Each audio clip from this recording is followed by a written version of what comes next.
এই মুহূর্তে দেখো আমি এখনই ওই হুসেনের মাথা কিভাবে কেটে আনি।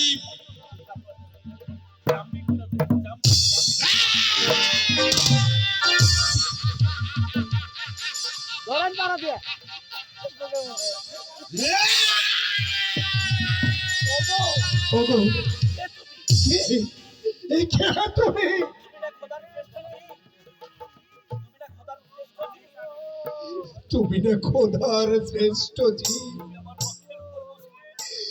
তুমি কেমন করে আমার বুকের উপর বসলে?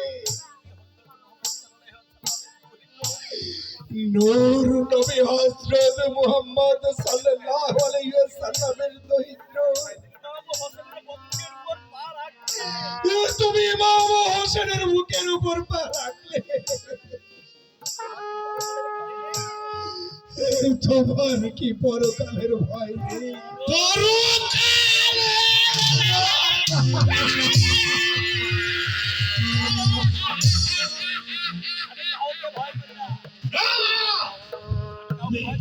আমি কাউকে ভয় করি না, পরকাল আমি মানি না।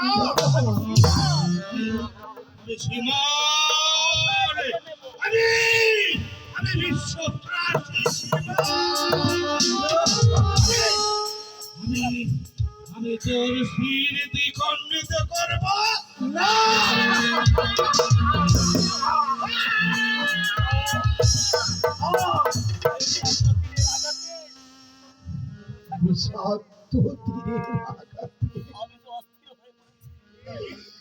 আমি যে ভীষণ অস্থির হয়ে পড়েছি। তুমি আমার বুকের উপর থেকে নেমে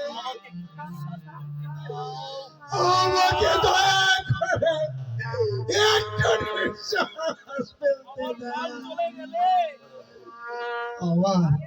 আমার প্রাণ চলে গেলে তারপর না হয় তুমি আমার মাথা কেটে দিও।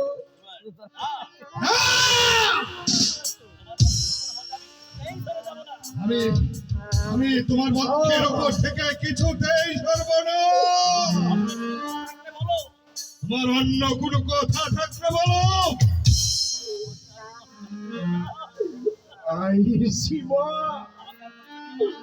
আমাকে তুমি আর কষ্ট দিও না। আমি কি করব? তোমার গর্দান তো কাটছে না।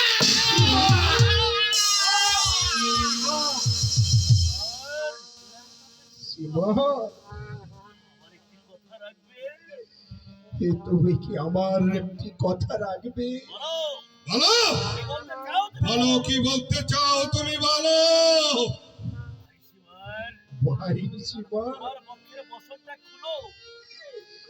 দয়া করে তোমার বুকের বসনটা খুলো, আমি যে একটু দেখবো। প্রয়োজন তো অবশ্যই আছে শিবা, আমি তোমার মুখ দেখলেই বুঝতে পারবো তুমি আমার মাথা কাটতে পারবে কিনা। এর অর্থ অর্থ না থাকলে বৃথা কেন তোমাকে অনুরোধ করবো ভাই?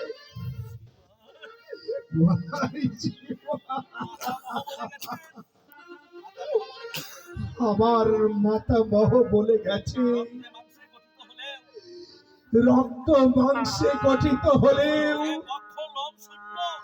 যে বক্ষ লোম শূন্য,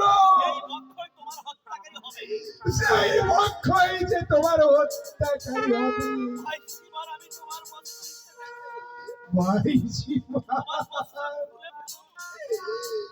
দয়া করে তোমার বস্ত্র খুলে তোমার আমাকে দেখা। যদি তা না হয় তুমি তোমার সারা জীবনে চেষ্টা করলে তুমি আমার এই দেহ থেকে ছাড়বে না। বেশ! তাহলে তাহলে দেখাচ্ছি আমার বক্ষম, এই দেখো।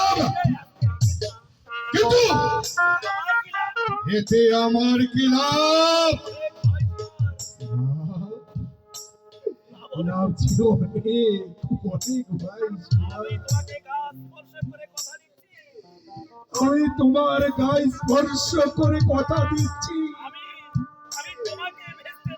আমি তোমাকে বেহেশতে না নিয়ে ওই বেহেশতে আমি পা রাখবো না। বেশ! তবেই দেখো, এই দেখো আমার বক্ষম। না!